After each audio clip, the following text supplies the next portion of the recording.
समाजामध्ये निर्माण झाला, अशाही अधिकाऱ्यांच्या संदर्भामध्ये स्वतंत्र कारवाईबद्दल सूचना दिलेल्या आहेत. तर मी जरगे पाटील आपल्या सर्वांच्या वतीने शासनाच्या वतीने विनंती करतो की जो पण तुमच्या अभ्यासकांशी त्यांना चर्चा करायची, याच्यावर अंतिम त्याची मान्यता घ्यायची आहे. नंतर मग पाहिजे ते मला संध्याकाळपर्यंत कळवतील. काय ते सुधारणा असेल तर ती करता येईल आपल्याला. कारण शासनाला काही प्रतिष्ठेचा प्रश्न करायचा नाही आहे, तर केलेला नाही आहे. समाज बांधवांसाठी आपण अविरतपणे जे परिश्रम घेतात, मेहनत करतायत, त्याच्याबद्दल तर निश्चितपणे सगळ्यांनाच एक प्रकारचा अभिमान आहे.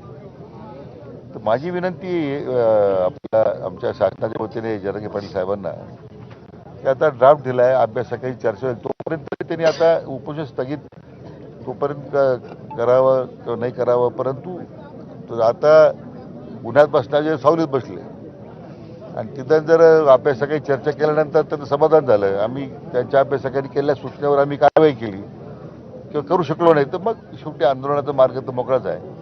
तर तोपर्यंत तरी आमची विनंती त्यांनी मान्य करावी. तब्येतही चांगली नाही आहे. आपण सगळ्या कार्यकर्त्यांना माझी विनंती, आपण सगळे समाज बांधव त्यांच्या पाठीमागे भक्कमपणे उभे आहोत.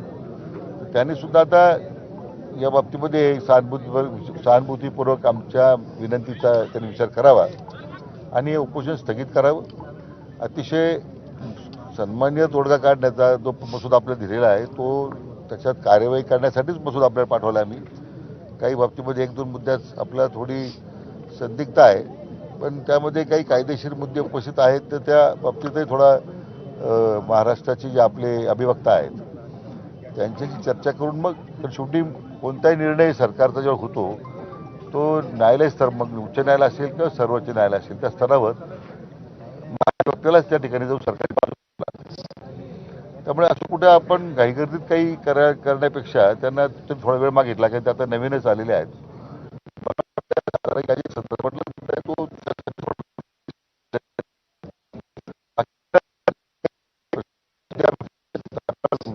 सर्वच आदेश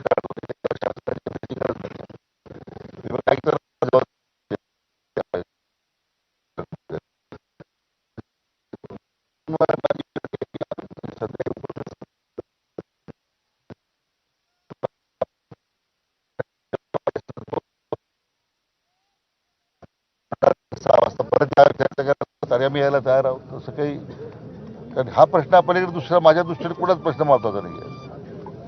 त्यामुळे एवढंच आहे की आपण आता उघडत बसण्यापेक्षा आपण चर्चा चालू ठेवा. चर्चा मध्ये काही निष्पन्न झालं तर चांगलं आहे.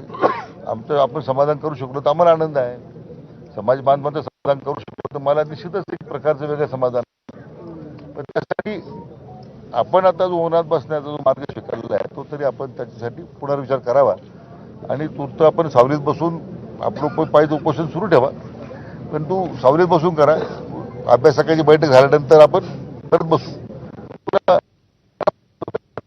तेवढीच माझी विनंती शासनाला. किती मुद्दे दिलेले आहेत, किती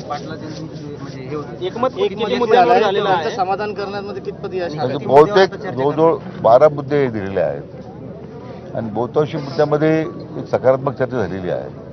फक्त काही 2-3 मुद्द्यामध्ये शासनाचे आदेश निर्गमित करावे लागतील की दिलेल्या मसुद्याप्रमाणे कार्यवाहीबद्दलची.